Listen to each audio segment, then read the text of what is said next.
to everyone to Kolkata Center for Creativity. Kolkata Center for Creativity is a multidisciplinary hub of art and culture. KCC is a vibrant center for creativity, fostering a blend of diverse artistic practices. It is a unit of Anamika Kala Sangam Trust. We are supported by Imami Group. Led by inspiring chairperson Richa Agarwal, KCC is committed to programming that is both socially responsible and culturally enriching. Today is the third day of the festival, the Rajasthan Festival Ramchhol 3.0. Many of you must be wondering what Ramchhol is. So Ramchhol actually is a anklet, but the sound that comes from the anklet. But the other meaning of Ramchhol is collective celebration. In Bengali we may say Hoichoi. So it is exactly Hoichoi in Bengali, and in Marwadi or in Rajasthani it is Ramchhol. So this is day 3 of Ramchhol 3.0, weaving Rajputana in Bengal, reimagining Abanindranath Tagore's Raj Kahini. This afternoon, we come together to revisit a remarkable literary work, Raj Kahini, written in 1909 by Abanindranath Tagore. More than just a retelling of Rajput legends of Bengali for Bengali readers, this seminal text is a cultural bridge, a meeting point of Rajasthan's heroic past and Bengal's artistic imagination. Inspired by Colonel Todd's Annals and Antiquities of Rajasthan, Tagore reinterpreted stories of Rajput valor, sacrifice and honor in a voice that spoke deeply to Bengal, embedding them within the broader canvas of Indian identity and cultural pride. But Raj Kahini is not merely a storybook. Written during the Swadeshi movement, it has a nationalist spirit, meant to awaken pride in India's own history and to forge bonds between regions, especially between Bengal and Rajasthan. Today's event celebrates that spirit, bringing together the richness of Bengali theatre and the magic of Rajasthani puppetry in a reimagined retelling of the story of Rani Padmini, an enduring symbol of courage and sacrifice. What you will experience is more than a performance. It is a living homage to heritage, where Tagore's painted words come alive through storytelling, puppetry, music, and theatre. We begin this afternoon with a short talk by Dr. Chaiti Mitra, Director of ACGAL, Associate Professor of English and Charles Wallace Awardee. Alongside her noted academic work in women's writings, trauma, narratives, and translation, Dr. Mitra is also a passionate theatre practitioner.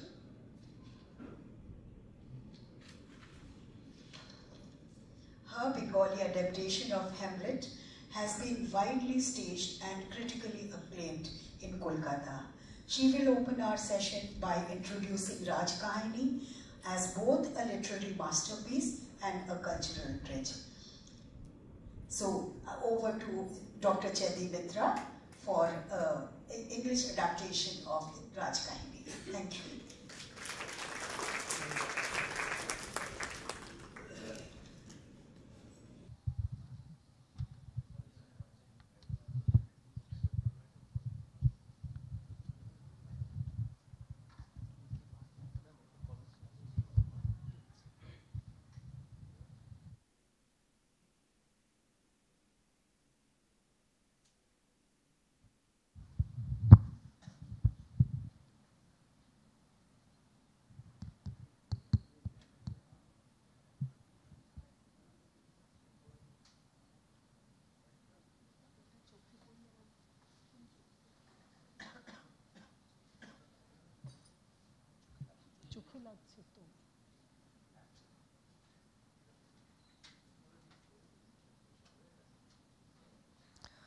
Thank you so much, Pramilaji, and thank you, KCC, for including us in this hoichoi called Ramjhol 3.0. And like Pramilaji, we are also very excited for an event that is probably going to be a first in many ways. But before that, Pramilaji spoke of ACGAL or ACGAL. So I would just like to briefly talk about who we are and what are we doing here as part of Ramjhol 3.0, a festival that celebrates the beauty and richness of Rajasthani culture in Kolkata. The two states over 1,500 kilometers apart, geographically as different as can be. While Bengal is green, its plains, its hills and seas, and Rajasthan is dry with deserts and sand dunes, where people speak completely different tongues. Well, that's exactly where we come in. That's exactly where ACGAL comes in. We build bridges across languages and cultures through translation, transformation, and transcreation. So ACGAL, or the Antonym Council of Global Arts and Literature, is a global collaborative space for translated literature. We are a non-profit organization dedicated to promote cultural and literary exchange. And as I said, this exchange takes place through translation, transformation, and transcreation. Because we believe that translation is an important pillar of literature and culture, as it enables stories and ideas to travel beyond language and beyond geographical barriers.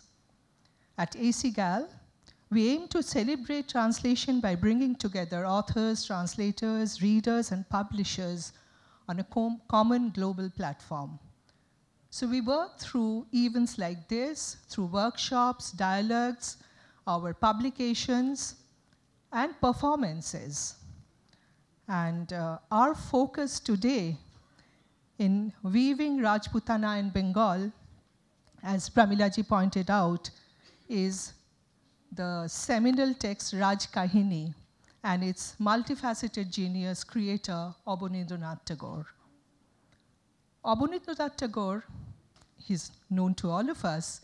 He's variously known as an artist, he's a children's author and storyteller, and he's also a staunch nationalist.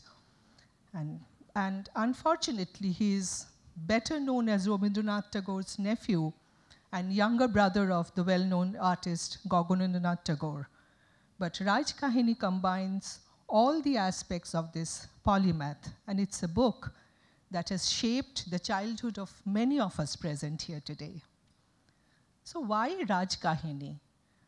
We first stepped in at Ramjhol at a much later stage when almost all the slots were allotted, and Pramilaji offered, so do you think you can do something? And we just jumped. We said, yes, of course.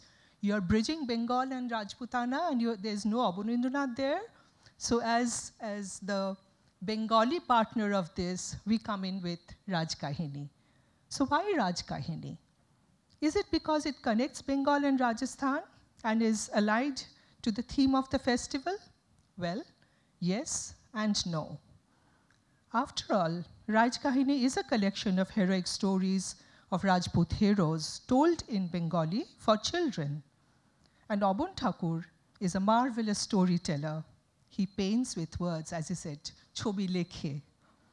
As his other children's books, Khirer Putul, Buro Angla, Nalok, Shokuntala will illustrate. And of course, these have become a part of our childhood, stimulating our imagination. Again, have we chosen Raj Kahini because the Rajput hero has always held a special place in India's cultural landscape as the ultimate embodiment of heroism, honor, and chivalry and sacrifice? Each of the stories in Abanindranath Tagore's Raj Kahini, dealing with the lives and events of a dynasty of warriors of ancient Mewar and erstwhile Rajputana, have a common vein running through them. They're all gripping accounts of Rajput courage and valor. And of course, there's this added advantage of Abanindranath's lyrical style of narration, weaving oral tales and history, which created characters like Shiladitto, Goho, Bappaditto, Poddini, and others, live a life beyond the pages of his books. But there's more to Rajkahini. It is a very important text that can be seen as part of a broader movement, the Indian nationalist movement. We are aware today that literature for children is not innocent entertainment. It is a very effective tool for nationalist awakening or nation-making, as we say, where one can combine playfulness with moral lessons tied to cultural identity. Abanindranath's Rajkahini, as we read it today, was a deliberate nationalist project. Something called cultural nationalism for us who are familiar with the term, which makes nationalism a part of the cultural fabric through literature, stories, paintings, songs, etc. Just like our Deshattobodhok Gan, the fiery poetry, like Bunkim's Anandamot. Or the famous Bharat Mata painting by Abanindranath of 1905, right after the Bongo Bongo, which became an icon of the movement. The nation visualized as a saffron-clad mother, serene and divine, giving the nation a form. Rajkahini is such a project. While painting gave the nation a form, literature gave it a history to be proud of, to counter the Western narratives of weakness and subjugation. So let's talk a little about the sources of Rajkahini. Where did it all begin? Well, it began with an Englishman. It's a retelling, a reimagining of a 2-volume history by Lieutenant Colonel James Todd, a British officer of the East India Company, who served as a political agent in Western Rajputana during 1818 to 1822. So his 2-volume work was called Annals and Antiquities of Rajasthan, or the Central and Western Rajput States of India. And it was one of the earliest large-scale English histories of an Indian region. Now, where did Colonel Todd get his material from? He collected it. He collected it from various sources. So he had access to the local oral traditions like the bards, the singing minstrels, the khyats and the charans. And he interviewed the priests and nobles. And he had access to the court material, to the Rajput court records, the chronicles and inscriptions, while he was stationed at Mewar and Marwar and other states. And on top of that, he had his personal observation. So he included his own experiences, his own travels, his sketches, and Todd was also an amateur cartographer and antiquarian. He documented architecture, temples, and inscriptions. So Todd's Annals was a highly influential text in shaping how both British and Indians came to see Rajasthan. For the British, Rajasthan was a land of declining heroism, of lost glory.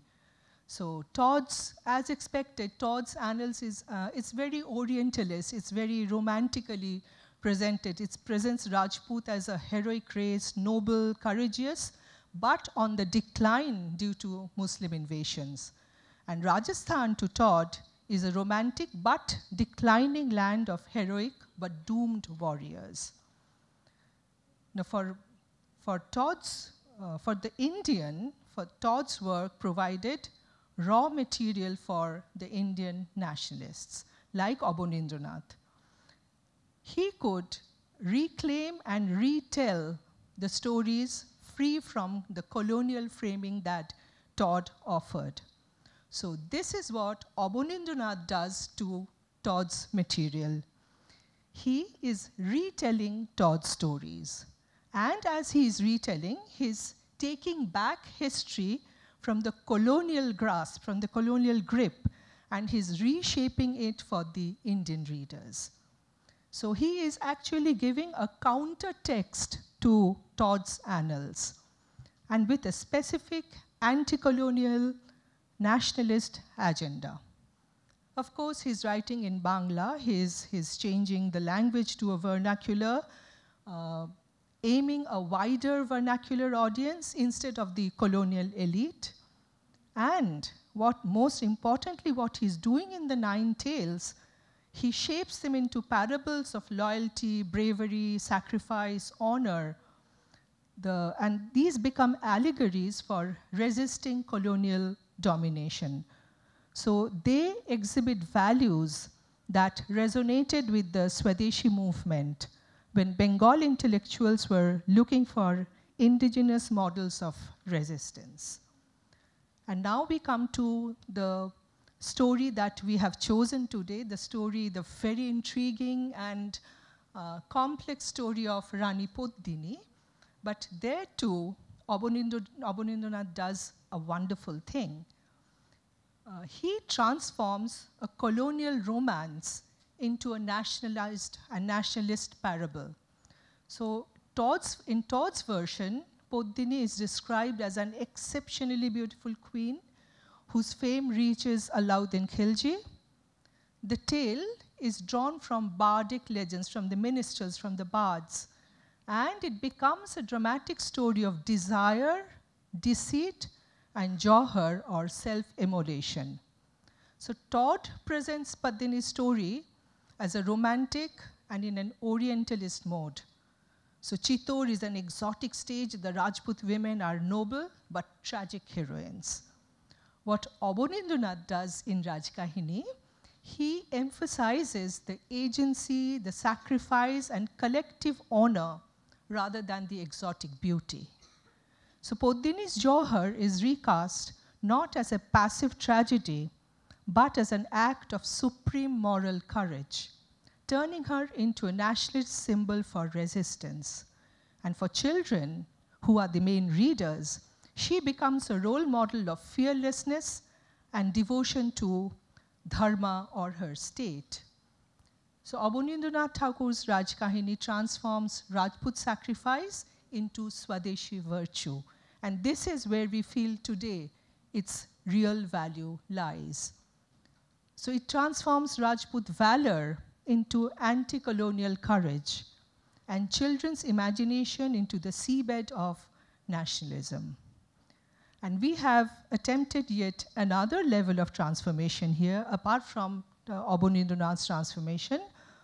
The words today come alive through narration and acting and moving puppets. So I will not keep you waiting any longer. I know we are all waiting for a very, very unique performance that really bridges across platforms. So may I invite on stage today's heroes and heroines. So may I invite the members of the theater group Wrong Roop. And can we have a big round of applause for them?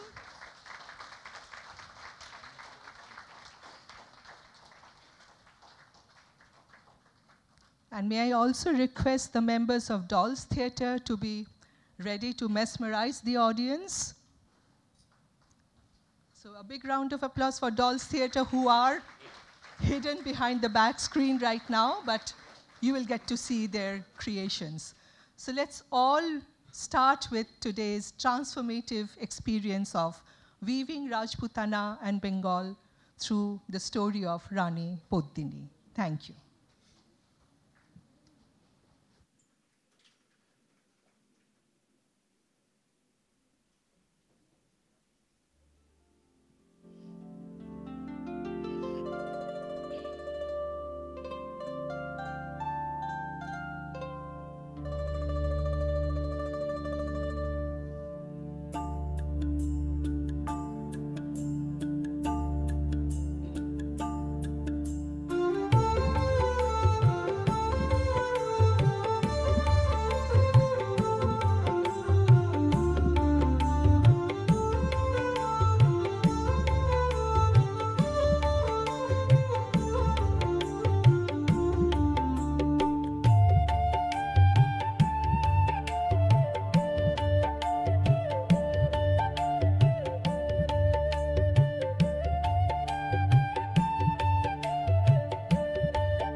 Sinhala দ্বীপের রাজকুমারী পদ্মিনীকে বিয়ে করে সমুদ্র পার থেকে চিতরে ফিরে এলেন। কমলালয়া, লক্ষ্মীর সমান সুন্দরী সেই পদ্মমুখী রাজপুত রানী পদ্মিনীর রূপের মহিমা, গুণের গরিমা দিনে দিনে সমস্ত ভারতবর্ষ আমোদ করলে। কি দিন দুঃখের সামান্য কুটির, কি রাজাধিরাজের রাজপ্রাসাদ! এমন সুন্দরী, এহেন গুণবতী কোথাও নেই। ঠিক সেই সময় একদিন দিল্লিতে তখনকার পাঠান বাদশাহ আল্লাউদ্দিন খাস মহলের ছাদে গজদন্তের খাটিয়ায় বসে বসন্তের হাওয়া খাচ্ছিলেন। আকাশে চাঁদ উঠেছিল। পাশে শরবতের পেয়ালা হাতে পিয়ারি বেগম বসেছিলেন, আর তার পায়ের কাছে বেগমের এক নতুন বাদী গজল গাইছিল।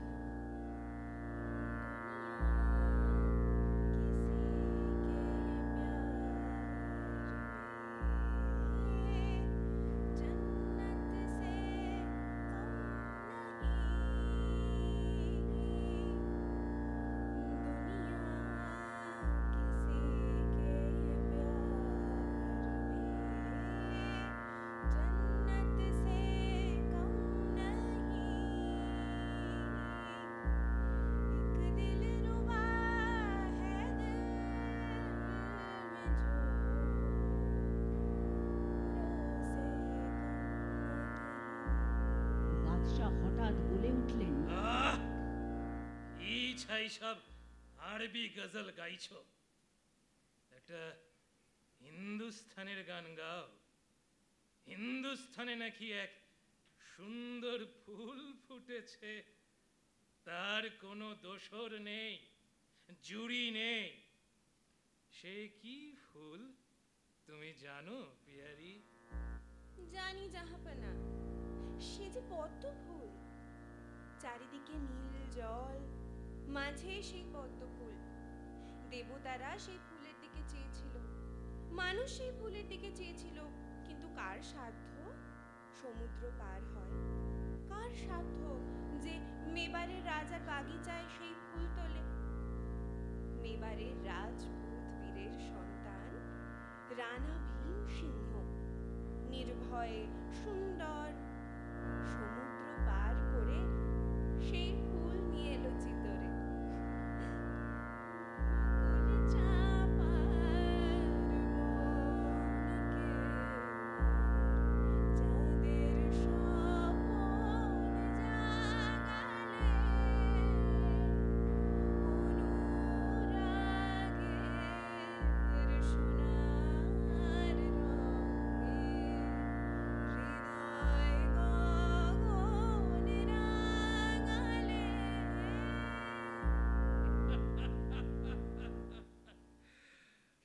হিন্দুস্থানের বাদশাহ, আমি কোন রাজার তোয়াক্কা রাখি না, আর কোন দেবতাকেও ভয় করি না।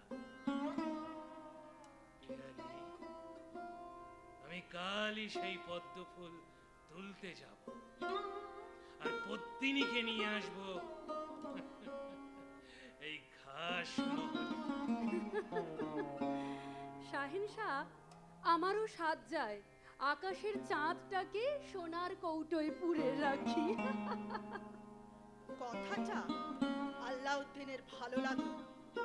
দিল্লির বাদশাহ, যার মুঠোর ভেতরে অর্ধেক ভারতবর্ষ, তিনি একজন রাজপুত নারীকে ধরে আনতে পারেন না।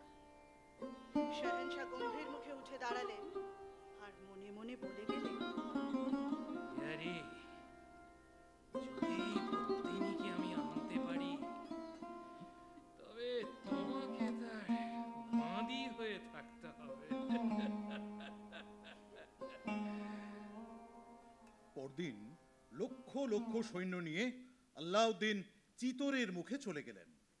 পাঠান সৈন্য যেদিক দিয়ে গেল, সেই দিকে পথের দুই ধারে ধানের ক্ষেত, লোকের বসতি ছারখার করে দিয়ে যেতে লাগলো।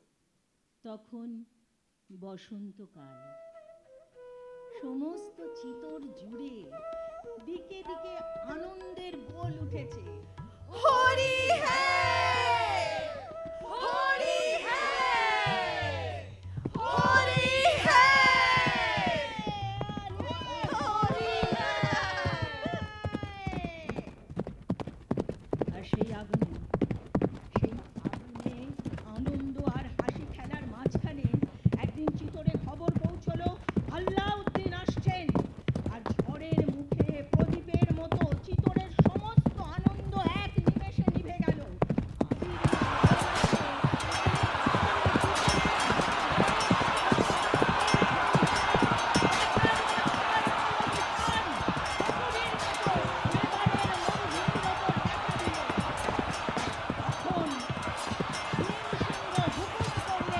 কেল্লার দরজা বন্ধ করো।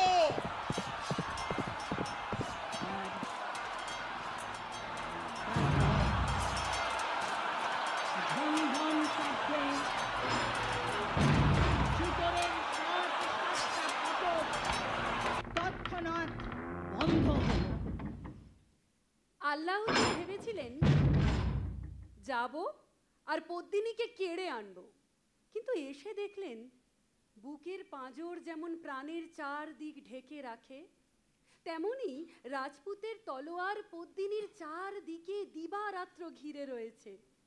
সমুদ্র পার হওয়া সহজ, কিন্তু এই 7টা ফটক পার হয়ে চিতরের মাঝখান থেকে পদ্মিনীকে কেড়ে আনা অসম্ভব। পাঠান বাদশাহ পাহাড়ের নিচে তাঁবু গাড়বার হুকুম দিলেন। সেই দিন গভীর রাত্রে যুদ্ধের সমস্ত আয়োজন শেষ করে রানা ভীমসিংহ পদ্মিনীর কাছে এসে বললেন, পদ্মিনী, পদ্মিনী, তুমি কি সমুদ্র দেখতে চাও? তামাশা করছো? না না না না না, তামাশা নয়। যেমন অনন্ত নীল সমুদ্রের ধারে তোমাদের রাজপ্রাসাদ ছিল, তেমনই সমুদ্র।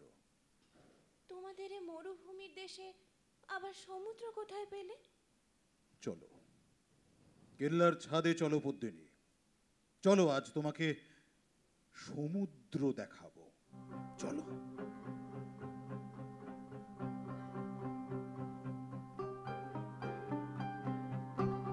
অন্ধকার আকাশ, চন্দ্র নেই, তারা নেই।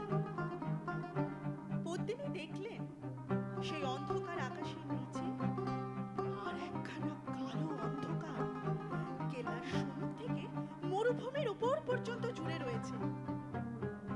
পদ্মিনী বলে উঠলেন, রানা, এখানে সমুদ্র ছিল, আমি তো জানি না। মাগো, সাদা সাদা ঢেউ উঠছে, দেখো। না পদ্মিনী, এ কিন্তু যে সে সমুদ্র নয়, এ পাঠান বাদশার চতুরঙ্গ সৈন্যবল। ওই দেখো, তরঙ্গের পর তরঙ্গের মতো শিবির শ্রেণী, জলের কল্লোলের মতো ওই শোনো সৈন্যের কোলাহল। কেন এসেছে এখানে? চিতর দখল করতে? জানি না পদ্মিনী, জানি না। তবে আমার মনে হচ্ছে সেই নীল সমুদ্র, যার বুকের মাঝখান থেকে আমি একটি সোনার পদ্ম ফুলের মতন তোমায় ছিঁড়ে এনেছি, সেই সমুদ্র যেন আজ এই চতুরঙ্গিনী মূর্তি ধরে তোমাকে আমার কাছ থেকে কেড়ে নিতে এসেছে। কেমন করে যে বিপদ সাগর আমি পার হব তাই ভাবছি পদ্মিনী।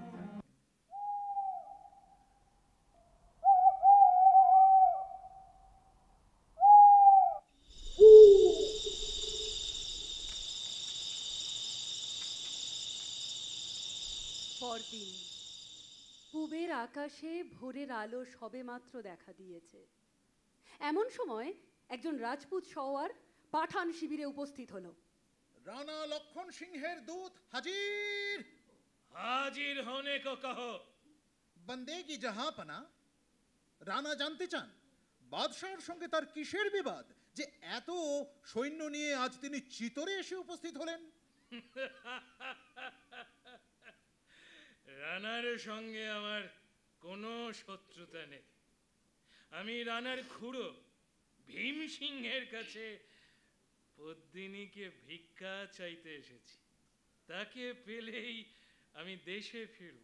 শাহেনশাহ, আপনি রাজপুত জাতকে চেনেন না, এই জন্যই এমন কথা বলছেন। রানার কথা ছেড়ে দিন, আমরা তো দুঃখী রাজপুত, আমরাও প্রাণ দিতে পারি, তবু মান খোয়াতে পারি না। আপনি রানীর আশা পরিত্যাগ করুন, বরং শাহেনশাহর যদি অন্য কিছু নেবার থাকে তবে। হিন্দুস্থানের বাদশার এক কথা, হয় পদ্মিনী নয় যুদ্ধ। রানার দূত পিছু হটে 3 বার কুর্নিশ করে বিদায় নিল। সেই দিন সন্ধ্যাবেলা চিতোরের রাজসভায় সমস্ত রাজপুত সর্দার একত্র হলেন। কি করে চিতোরকে রক্ষা করা যায়, এই ভাবনায় অনেকক্ষণ ধরে অনেক পরামর্শ, তর্ক বিতর্ক চলল। শেষে রানা ভীমসিংহ বলে উঠলেন, পদ্মিনীর জন্য যখন চিতোরের এই সর্বনাশ উপস্থিত, তখন না হয় পদ্মিনীকেই পাঠানের হাতে দেওয়া যাক। যদি সমস্ত সর্দারের তাই মত হয়, তবে তাই করা কর্তব্য। কি মজা না? সেই কুরু পাণ্ডবের কথা ভাবুন। সত্যনিষ্ঠ ধর্মনিষ্ঠ যুধিষ্ঠির পাশা খেলায় দ্রৌপদীকে বাজি রেখেছিলেন।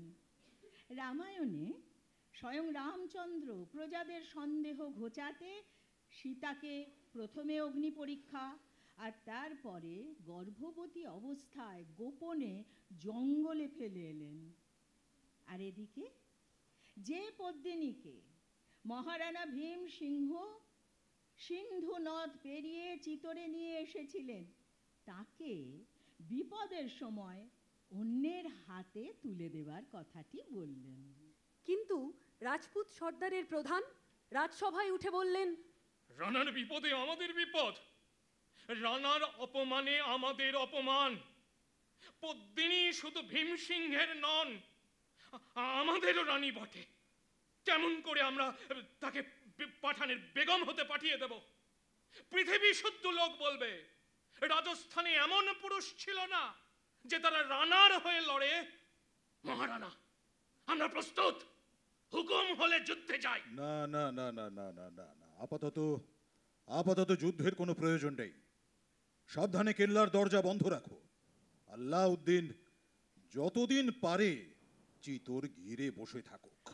জয় মহারানার জয়, জয় ভীমসিংহের জয়, জয় রানী পদ্মিনীর জয়। রাজসভা ভঙ্গ হলো। আল্লাউদ্দিন লক্ষ লক্ষ সৈন্য নিয়ে চিতোরের কেল্লা ঘিরে বসে রইলেন। বাদশার আশা ছিল কেল্লার ভেতরে বন্ধ থেকে রাজপুতদের খাবার ফুরিয়ে যাবে তখন তারা প্রাণের দায়ে পদ্মিনীকে পাঠিয়ে সন্ধি করবে। কিন্তু দিনের পর দিন, মাসের পর মাস, ক্রমে সম্বৎসর কেটে গেল, তবু সন্ধির নামগন্ধ নেই। বর্ষা শরৎ কেটে গিয়ে রাজস্থানে তখন শীতকাল। পাঠান সৈন্যরা দিল্লিতে ফেরবার জন্য অস্থির হতে লাগলো। আল্লাউদ্দিনের যদিও ইচ্ছে ছিল আরো কিছুদিন চিতোর ঘিরে বসে থাকেন, কিন্তু সৈন্যদের স্থির রাখা যে বড়ই মুশকিল তাও বুঝলেন। বাদশাহ তখন এক এক দিনে এক এক দল সৈন্য নিয়ে শিকার করে বেড়াতে লাগলেন। সেই সময় একদিন শিকার শেষে আল্লাউদ্দিন শিবিরে ফিরে আসছেন। তার মনের মধ্যে সেই পদ্মিনী, তাকে একবারও চোখের দেখা হলো না। হঠাৎ আকাশে তাকিয়ে তিনি দেখলেন তার ঠিক মাথার ওপরে একজোড়া সুখ আর শাড়ি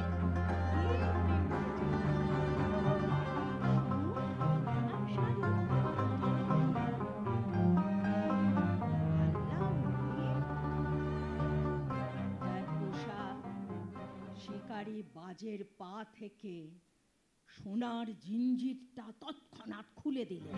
তখন সেই প্রকাণ্ড পাখি বাদশার হাত ছেড়ে নিঃশব্দে আকাশে উড়ে ওই দুটি সুখসারীর একটিকে তার থাবায় আবদ্ধ করল। তারপর সোজা নেমে এলো বাদশার কাছে। ভয়ে মৃতপ্রায় সবুজ সুখ ঘুরতে ঘুরতে মাটিতে পড়ল।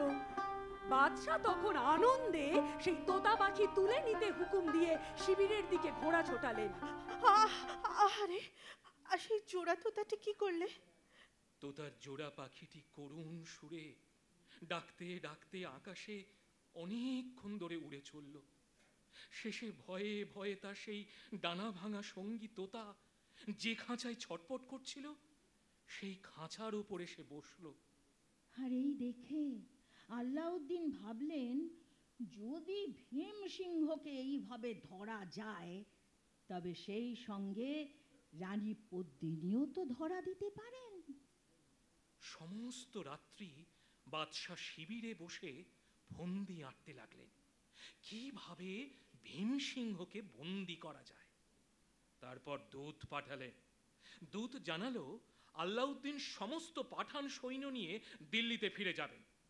তার বদলে একখানি আয়নার ভেতরে রাজপুত রানী পদ্মিনীকে যদি একবার দেখতে পান।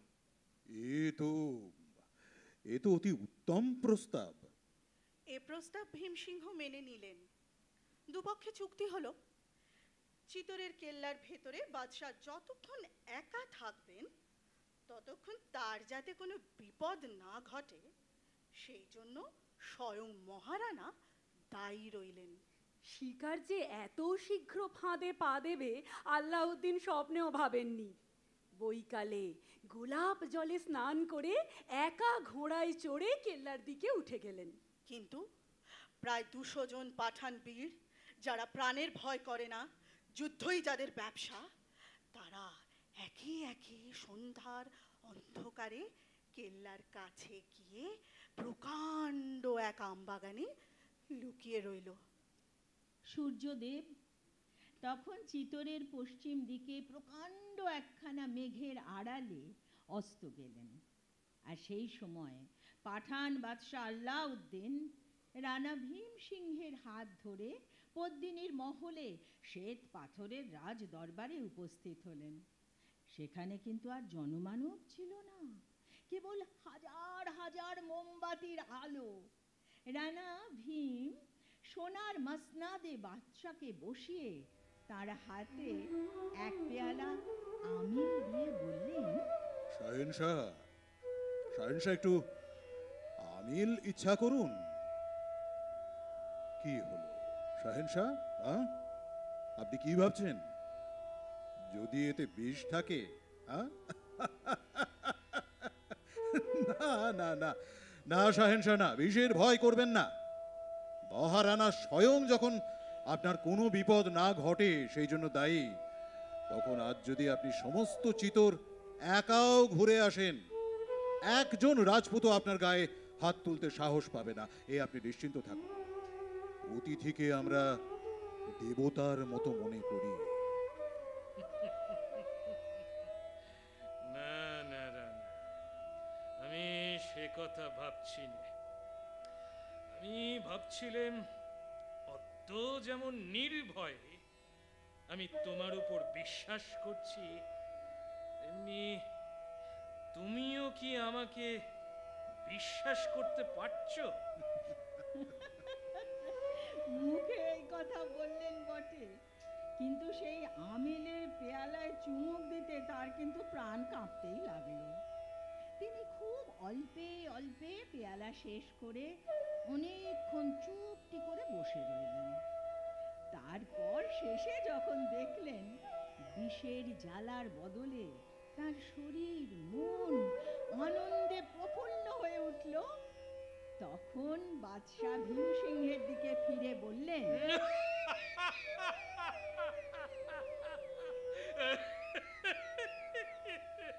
তবে তবে আর বিলম্ব কেন?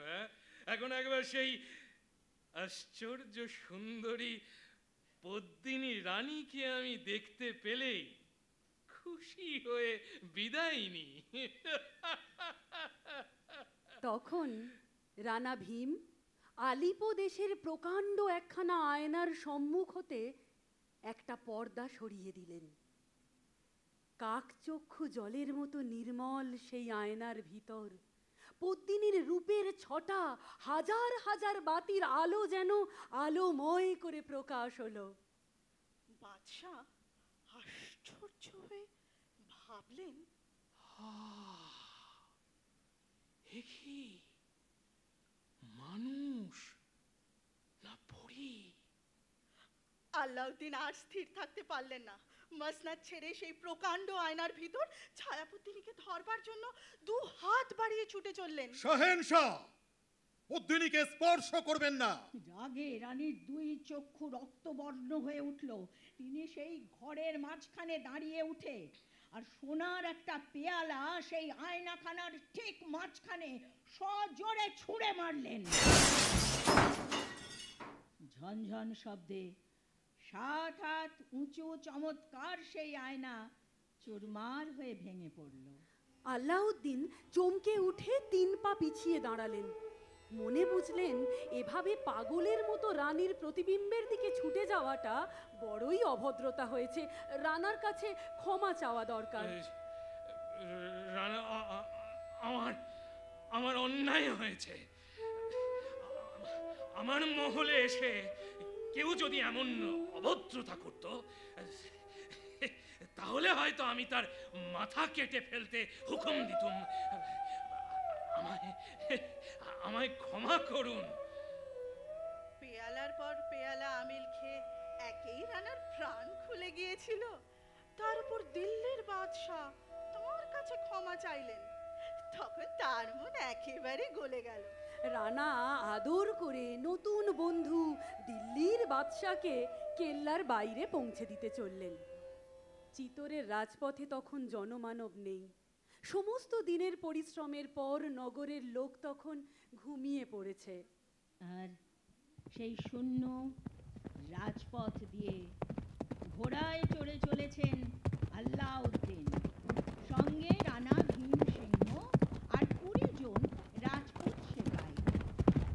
চলতে চলতে চলতে চলতে কেল্লার ফটক পার হলেন তারা। রাত্রি তখন আরো অন্ধকার। 2 বন্ধু কথায় কথায় পাহাড়ের নিচে এলেন।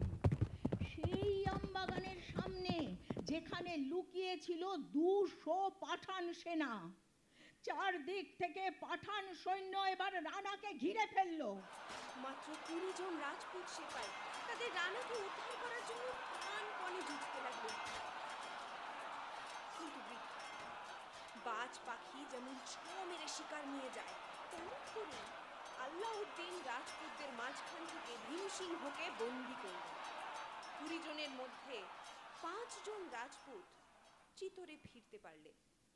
প্রতিপদের সকালবেলায় সমস্ত চিতোরে রাষ্ট্র হলো ভীমসিংহ বন্দী হয়েছেন, পদ্মিনীকে না দিয়ে মুক্তি নেই।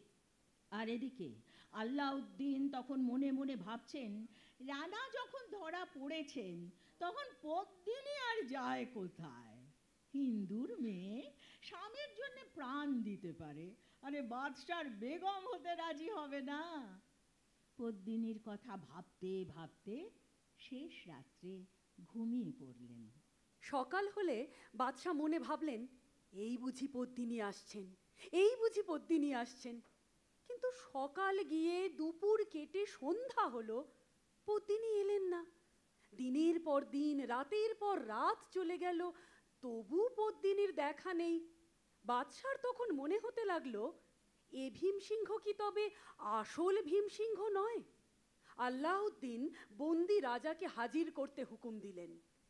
লোহার শিকলে বাঁধা বন্দি রাজা বাদশার দরবারে উপস্থিত হলেন। আচ্ছা, তুমি কি পদ্মিনীর ভীমসিংহ?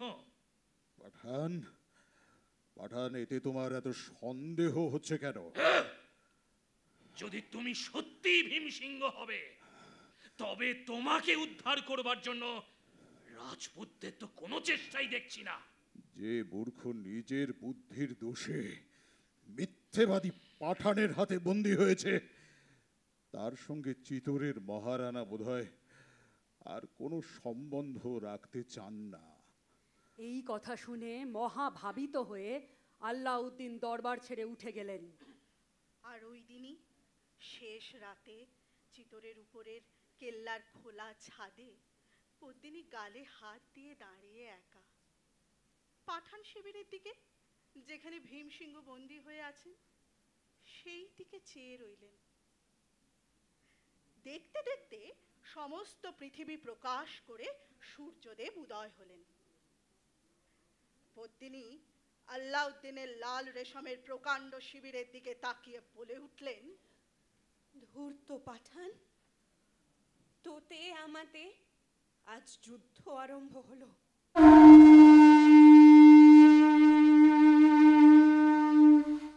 দেখি কার কত দূর ক্ষমতা।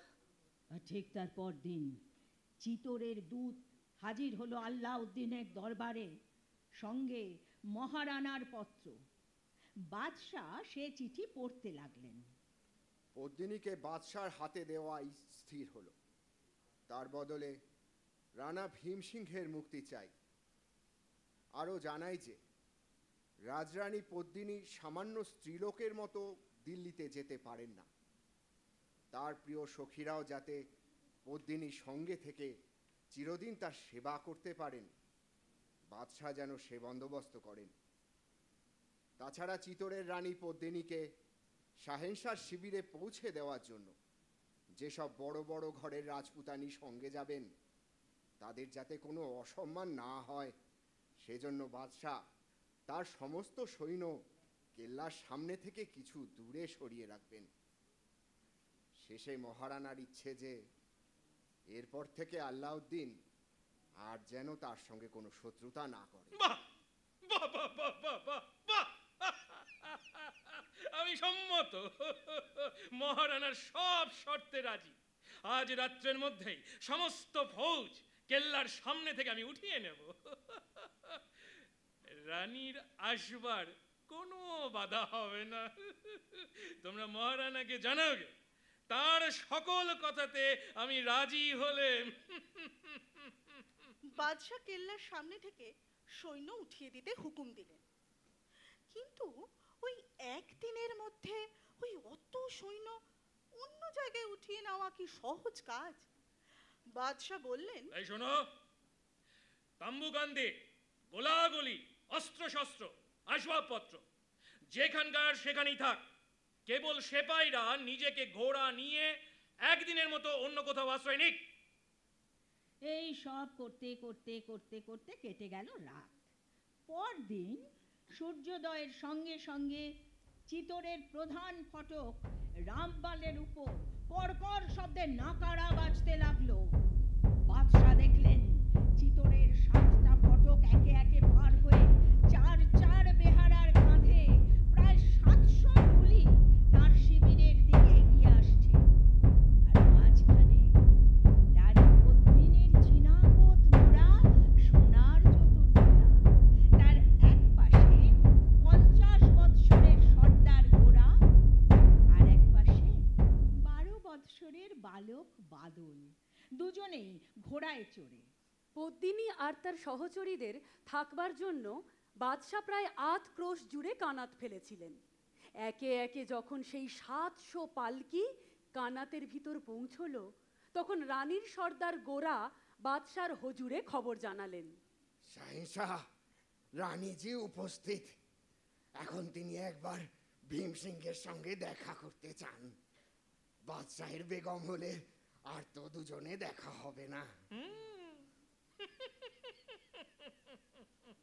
পদ্মিনী যখন রানাকে দেখতে চেয়েছেন, তখন আর কথা কি? আমি আধ ঘন্টা সময় দিলাম। এর বেশি রানা যেন পদ্মিনীর কাছে না থাকেন। তথাস্তু, তথাস্তু। আল্লাউদ্দিন একলা বসে দেখতে লাগলেন। 1-2 করে প্রায় 700 পালকি কানার থেকে বেরিয়ে চিতোরের মুখে চলে গেল। বাদশাহ তার একজন ওমরাহকে জিজ্ঞেস করলেন, এই এসব পালকিতে কারা যায়? চিতোর থেকে যেসব বড় ঘরের রাজপুতানি রানীকে বিদায় দিতে এসেছিলেন তারা ফিরে গেলেন। কিন্তু ভীম সিংহ কোথায়? অন্দরে আছেন। আলাউদ্দিন বালির ঘড়ির দিকে চেয়ে দেখলেন 8 ঘন্টা তো হয়ে গেছে। এইবার পদ্মিনীর সঙ্গে দেখা হবে। বাদশাহ সাজগোজ করবার জন্য অন্য এক শিবিরে উঠে গেলেন। আর বাদশাহ যতক্ষণ ওই কিং খাবের জামা জোড়া জরির লপেটা পরে আয়নার সম্মুখে পাকা দাড়িতে গোলাপি আতর লাগাচ্ছিলেন, ততক্ষণে সেই 700 পালকির একখানিতে রানা ভীম সিংহকে লুকিয়ে মেবারের বাছা বাছা রাজপুত সর্দারেরা পাঠান শিবিরের মাঝখান দিয়ে চিতোরের মুখে এগিয়ে চললেন। আল্লাউদ্দিনের সাজগোজ সাঙ্গ হলো। 8 ঘন্টা শেষ হয়ে 1 ঘন্টা পূর্ণ হতে চলল। এখনো পদ্মিনীর শিবির থেকে ভীমসিংহ ফিরে এলেন না। বাদশাহ আর স্থির থাকতে পারলেন না। ব্যস্ত সমস্ত হয়ে ছুটে গেলেন সেই যেখানে আধক্রোশ জুড়ে কানাত খাটানো হয়েছিল সেইখানে। হে কি, পদ্মিনীর সোনার চতুর্দোলা শূন্য পড়ে আছে, গোটা শিবির অন্ধকার। কোথায় পদ্মিনী, কোথায় বা তার 100 সখী, আর কোথায় বা বন্দী ভীম সিংহ? পাঠান শিবিরে হুলস্থুল পড়ে গেল। বাদশাহ তখনই সমস্ত সৈন্য জড়ো করে হুকুম দিয়ে 2000 ঘোড় সওয়ার সঙ্গে চিতোরের মুখে বেরিয়ে গেল।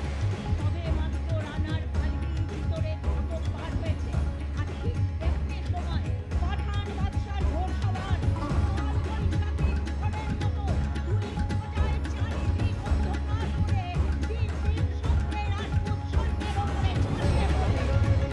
সন্ধ্যা হয়ে তবু যুদ্ধের শেষ হলো না। চিতোর থেকে দলের পর দল রাজপুত এসে যুদ্ধে যোগ দিতে লাগলো। বাদশাহ হাজারের পর হাজার পাঠান এনেও চিতোরের একখানা পাথর পর্যন্ত দখল করতে পারলেন না।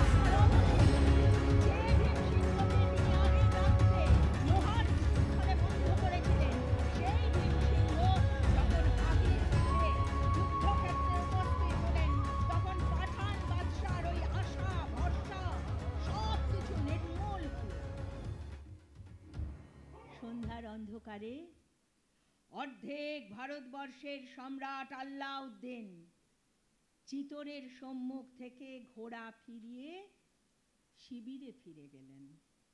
জয় জয় রবে চিতোর নগর তখন পরিপূর্ণ হয়ে গেল। রাজপুতের কাছে হার মেনে বাদশাহ নিজের শিবিরে এসে শুনলেন মোগল বাদশাহ তৈমুরলং দিল্লি আক্রমণ করতে আসছেন। আল্লাউদ্দিন তৎক্ষণাৎ শিবির ওঠাতে হুকুম দিলেন। সেই রাত্রে পাঠান ফৌজ রাজস্থান ছেড়ে কাশ্মীরের মুখে চলে গেল। তাহলে যুদ্ধ থামলো? হ্যাঁ, তখনকার মতো থামলো। যাক বাবা। কিন্তু 13 বছর পর চিতোরের সম্মুখে পাঠান বাদশার রণডঙ্কা আবারও বেজে উঠল। তখন বড় দুরবস্থা চিতোরের। সমস্ত দেশ দুর্ভিক্ষে মহামারীতে উজাড় হয়ে যাচ্ছে। দেশ প্রায় তীর শূন্য। নতুন নতুন লোকের হাতে যুদ্ধের ভার। রানা ভীমসিংহ সেই সব নতুন সৈন্য, নতুন সেনাপতি নিয়ে গ্রামে গ্রামে পথে পথে পাঠান সৈন্যকে বাধা দিতে লাগলেন। কিন্তু তার সমস্ত চেষ্টা ব্যর্থ হতে লাগলো। প্রতিদিন খবর আসতে লাগলো, আজ অমুক রাজকুমার যুদ্ধে প্রাণ দিলেন, আজ অমুক সামন্ত বন্দী হলেন। চিতোরের ঘরে হাহাকার, ক্রন্দন। আর সেই হাহাকার রব এসে পৌঁছলো সেই পদ্ম সরোবরের মাঝখানে, যেখানে রাজরানী পদ্মিনী শ্বেতপাথরের দেব মন্দিরে পুজোয় বসেছিলেন। পদ্মিনী দীর্ঘ নিঃশ্বাস ফেলে পূজা সাঙ্গ করলেন। তার কোমল প্রাণ সেই সব দুঃখী পরিবার, অনাথ শিশুদের জন্য সারা দিন সারা সন্ধ্যা কেবল কাঁদতে লাগলো। পদ্মিনী 2 হাত জোর করে ভীমসিংহকে বললেন, প্রভু, আর কতদিন এই যুদ্ধ চলবে? খুব বেশি দিন নয় পদ্মিনী, খুব বেশি দিন নয়। যুদ্ধে আর কোনো ফল নেই। রাজপুতের প্রাণে সেই উৎসাহ আর নেই। সূর্য বংশের মহারানাকে এইবার বুঝি পাঠান বাদশার তালুকদার হতে হলো। চিতর রক্ষার কি কোনো উপায় নেই? উবর দেবী যদি কৃপা করেন তবেই রক্ষে। হায় পদ্মিনী হায়, কার পাপে চিতরের এই দুর্দশা হলো? কার পাপে? দীর্ঘশ্বাস ফেলে রানা ভীমসিংহ অন্য কাজে চলে গেলেন। আর একা ঘরে পদ্মিনীর কানে কেবলই বাজতে লাগলো, হায় পদ্মিনী হায়, কার পাপে আজ চিতরের এই দুর্দশা হলো? হায় হায় হায় হায় হতভাগিনী পদ্মিনী, তোরই এই পোড়া রূপের জন্যে সর্বনাশ, তোরই জন্যে সর্বনাশ। নিঃশব্দ ঘরে প্রতিধ্বনিত হলো, তোর জন্যেই সর্বনাশ, তোর জন্যই সর্বনাশ, তোর জন্যই সর্বনাশ। ঠিক সেই সময় চৈত্র মাসের পরিষ্কার আকাশে হঠাৎ মেঘাচ্ছন্ন হয়ে বড় বড় ফোঁটায় পদ্মিনী একটা মোটা চাদরে সর্বাঙ্গ ঢেকে নিজের উপর থেকে চিতরেশ্বরী উবর দেবীর মন্দিরে উবর দেবীর মন্দিরে তখন সমস্ত আলো নিভে গেছে, কেবল একটি প্রদীপের আলো। রাত্রি তখন 2 প্রহর। ওই একটি মাত্র প্রদীপের আলোয় বসে দেবী ভৈরবী রাজরানী পদ্মিনীকে বললেন, মহারানী, আমি আবার বলি, তুমি যে কাজ করতে যাচ্ছ তার শেষ হচ্ছে মৃত্যু। দেবীর রত্ন অলঙ্কার এক প্রকার অঙ্গে পড়লে তো আর নিস্তার নেই। 6 মাসের মধ্যে জীবন্ত অবস্থায় জ্বলন্ত আগুনে দগ্ধ হতে হবে তোমার পদ্মিনী। হে আশীর্বাদ, যে রূপসীর জন্য রাজস্থানে আজ আগুন জ্বলেছে, তার সেই পোড়া রূপ জ্বলন্ত আগুনেই ভস্ম হোক। বেশ, তবে তাই হোক। বৎসে, আমি তোমাকে আশীর্বাদ করি যে চিতরের জন্য তুমি নিজের প্রাণ তুচ্ছ করলে, সেই চিতরে তোমার নাম চিরদিন যেন অমর। রানী পদ্মিনী ভৈরবীর হাত থেকে একটি চন্দন কাঠের কৌটোয় উবর দেবীর সমস্ত রত্ন অলঙ্কার নিয়ে বিদায় হলেন।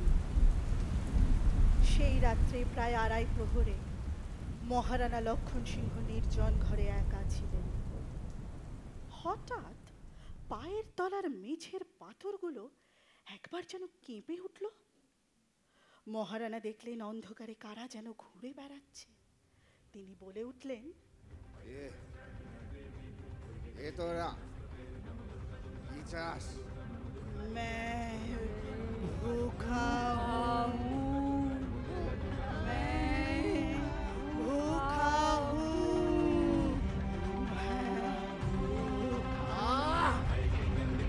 এত রাত্রে চিতরের রাজপ্রাসাদে উপবাসে কে যা?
বিস্ময়ে মহারানা সর্বশরীর অবশ হয়ে এলো। পরমানন্দে তার দুর্বল হাত থেকে সোনার প্রদীপটি খসে পড়ল। আর তারপর সব অন্ধকার। আর সেই অন্ধকারে মহারানা স্বপ্ন দেখছেন কি জেগে আছেন বুঝতে পারলেন না। শুধু শুনতে পেলেন দেবী যেন বলছেন,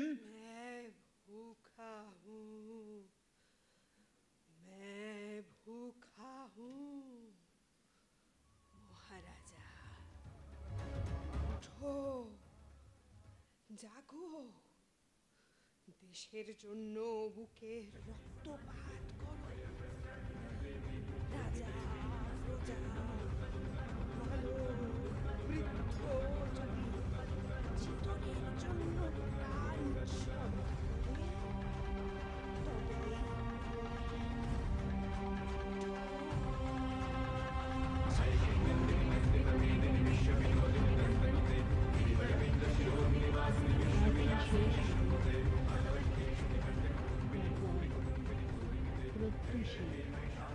রাজ দরবারে মহারানা সকলের সম্মুখে রাত্রের সেই ঘটনা ঘোষণা করলেন। সকলে বিস্মিত হলো বটে, কিন্তু অনেকেই বিশ্বাস করলে না। যারা পাঠানের সাথে সন্ধি করে সুখে স্বাচ্ছন্দ্যে দিন কাটাবে ভেবেছিল, তারা ম্রিয়মাণ হয়ে পড়ল। কিন্তু মহারানার আদেশে সেই রাত্রে মেবারের ছোট বড় সামন্ত সর্দাররা রাজ অন্তঃপুরে ওই ঘরে একত্র হলেন এবং রাত্রি দ্বীপ্রহরে ঘটল একই ঘটনা। হাজার হাজার রাজপুত বীরের চোখের সামনে আবার সেই দেবী মূর্তি, আবারও সেই কণ্ঠস্বর,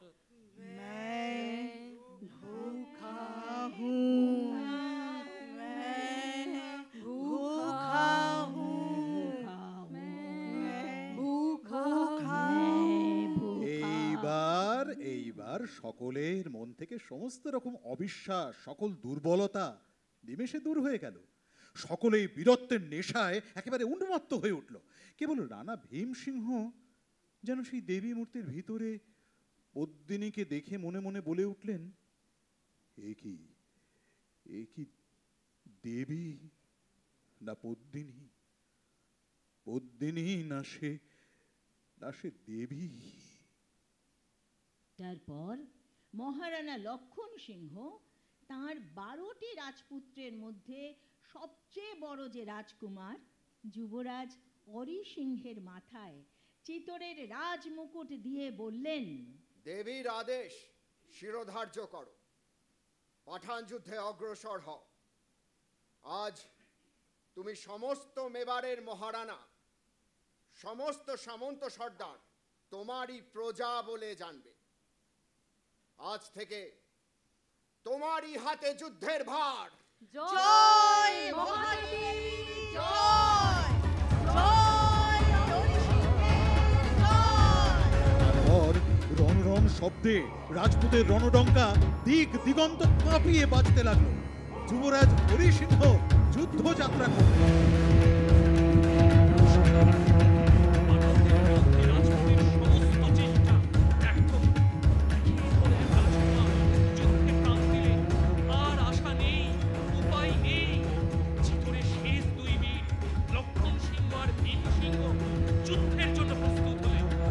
সঙ্গে এবার ভীষণ মূর্তি ভগবান একলিঙ্গের 10,000 দেবানী ফৌজ, তাদের এক হাতে শূল, এক হাতে কুঠার, মাথায় কালো টুপি, গলায় রুদ্রাক্ষের মালা, গায়ে বাঘছালের অঙ্গরাখা, পিঠে একটা প্রকাণ্ড বড় ঢাল। এই ফৌজের সৃষ্টিকর্তা ছিলেন সমর সিংহ। কিন্তু এদের দেখা যেত না। ভোর দুর্দিনে যখন চারিদিকে বিপদ ঘনিয়ে আসতো, তখন এরা যুদ্ধের জন্য প্রস্তুত হতো। 70 বৎসর পূর্বে সমর সিংহের বিধবা রানী কর্মদেবী একদিন কুতুবউদ্দিনের হাত থেকে ছেলের রাজ সিংহাসন রক্ষা করবার জন্যে মেবারের সমস্ত সৈন্য একত্র করেছিলেন। সেই দিন ডাক পড়েছিল এই দেওয়ানি ফৌজের। তারপর আজ এত দিন পর, এত বছর পর আর অন্যদিকে চিতোরের মহাশ্মশানের মধ্যস্থলে চিতোরেশ্বরীর মন্দিরে তখন 12,000 রাজপুত সুন্দরী মহাব্রত আরম্ভ করল। কাল রাত্রি, তিথি অমাবস্যা। মন্দিরের ঠিক সম্মুখে অন্ধকার একটা সুরঙ্গের উপর দাঁড়িয়ে রাজস্থানের প্রথম সুন্দরী রানী পদ্মিনী অগ্নিদেবের স্তব আরম্ভ করলেন। হে অগ্নি, হে পবিত্র উজ্জ্বল স্বর্ণকান্তি, এসো, পৃথিবীর অন্ধকার তোমার আলোয় জুড়ে যাক। তুমি দুর্বলের বল, সবলের সহায়। হে দেবতা, হে ভয়ঙ্কর, আমাদের ভয় দূর করো, সন্তাপ নাশ করো, আশ্রয় দাও। হে বন্ধি শিক্ষা, তুমি জীবনের শ্রেষ্ঠ বন্ধনের মহামুক্তি। এসো, এসো, গ্রহণ করো।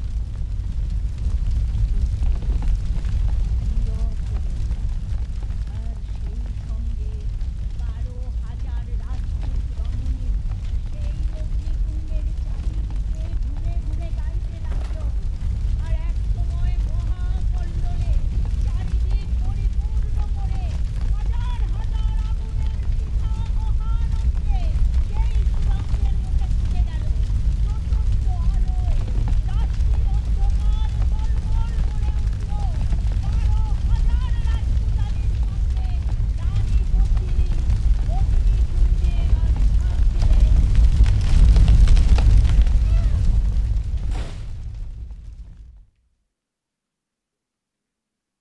আজও চিতোরে মহাসতীর শ্মশানে পদ্মিনীর সেই চিতাকুণ্ড দেখা যায়। 12,000 রাজপুত রমণীর আত্মত্যাগের কীর্তিও চিরদিনের জন্যে জগৎ সংসারে ধন্য হয়ে রইল পদ্মিনীর নামের সঙ্গে।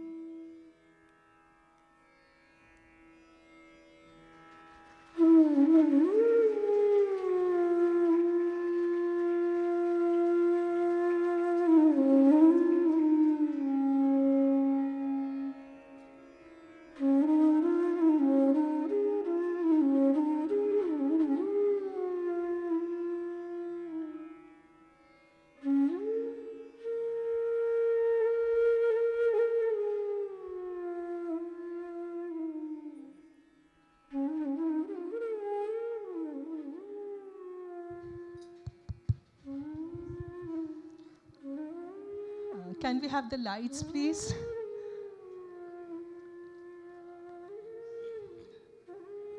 I don't know how to react. এত সুন্দর, এত পাওয়ারফুল একটা পারফরমেন্স, আর হিস্ট্রিকে যে এত নাটকীয়ভাবে প্রেজেন্ট করা যায় with a particular point of view, সেটা আজকে আমরা শিখলাম। আমি আজকে মানে যিনি রংরূপের কর্ণধার সীমা মুখোপাধ্যায়, তাকে আমরা সবাই চিনি, কিন্তু সীমাদিকে আমি পার্টিকুলারলি একটু জিজ্ঞেস করবো। সীমাদি একটু এসো। নাটকটা স্ক্রিপ্টটা সীমাদি করেছেন এবং রাত জেগে করেছেন, কিন্তু যেটা আমার অভাবনীয় লেগেছে যেটা যে সীমাদি কিভাবে নিজের দৃষ্টিকোণ থেকে পদ্মিনীর ইতিহাসটা দেখেছেন। প্রমীলাজি,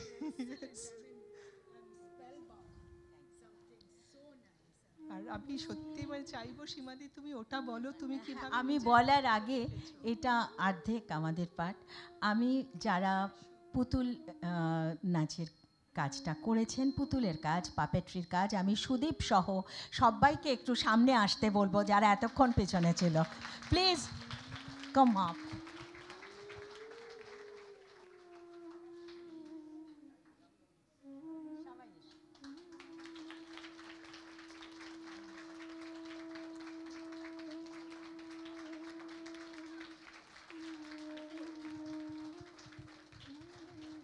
Sudip is the director.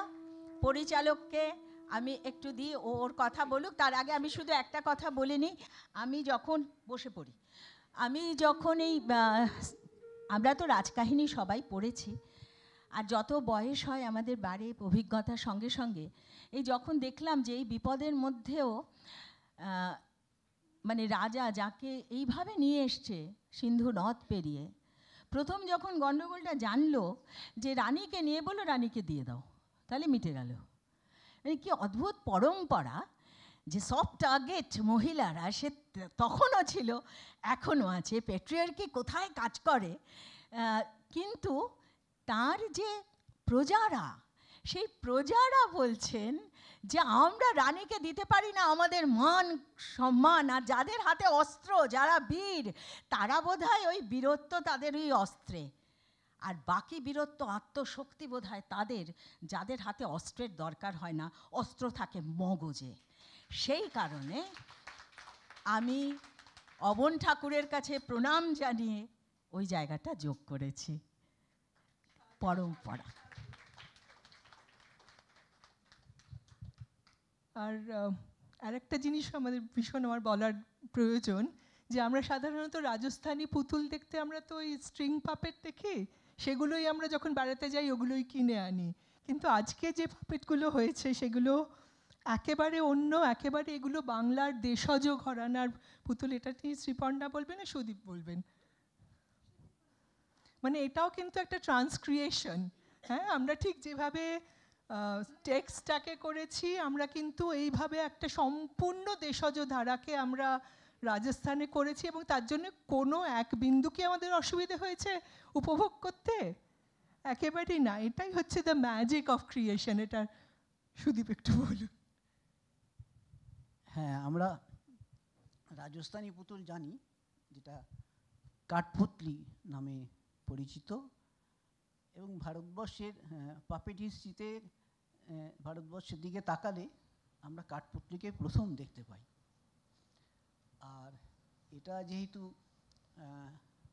Bangla এবং রাজস্থান একটা মিশ্রণ ঘটেছে, তো সেই সূত্রে আমরা আবার আমাদের যে ঘরানা, যে বেঙ্গলের রড পাপেট বলি আমরা, বা বাংলায় বলা হয়ে থাকে ডাং পুতুল, তার মিশ্রণটা আমরা এখানেই ঘটিয়েছি। মানে রাজস্থানী কাঠপুতলি না এনে বাংলার যে ধারা, সেই ট্র্যাডিশনটা এর মধ্যে আমরা মিশিয়েছি পাপেটে। আর পুতুল তো একটা, মানে এখানে সীমাদিরা নাটক করেছেন, যেভাবে এনেছেন, সেইখানে আমরা পুতুলকে ব্যবহার করছি। পুতুল কিন্তু মানে দর্শকের কাছে যেতে পারছে না, কিন্তু আমরা দর্শকের কাছে পৌঁছচ্ছি পুতুলের মাধ্যমে। এখানে একটা অন্যরকম ট্রান্সমিশন আছে, যে মানে পুতুল এবং তার পিছনে যারা পুতুল চালাচ্ছে তাদের এই একটা সংমিশ্রণ এখানে ঘটানো হয়েছে আর কি। এইটুকু। অনেক অনেক ধন্যবাদ। আচ্ছা, আমি কি সবাইকে একটু পরিচয় করিয়ে দেবো? আমি বলছি নিজেরা। জয়ন্ত মিত্র, মঞ্জিমা চট্টোপাধ্যায়, দেবব্রত ঘোষ, অনন্য শঙ্কর, সুস্মিতা, পৌলমী,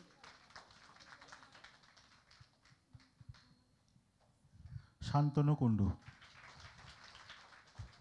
উৎসব রাউত, পিঙ্কি বিশ্বাস, তুনক বন্দ্যোপাধ্যায়, শ্রীপর্ণা। আর মিউজিক করেছে আমাদের, হ্যাঁ, সুদীপ হচ্ছে পরিচালক পাপেটের, আর এর মিউজিক করেছে অনুভব মুখার্জি। আলোর কাজ করেছেন, নামটা বলো,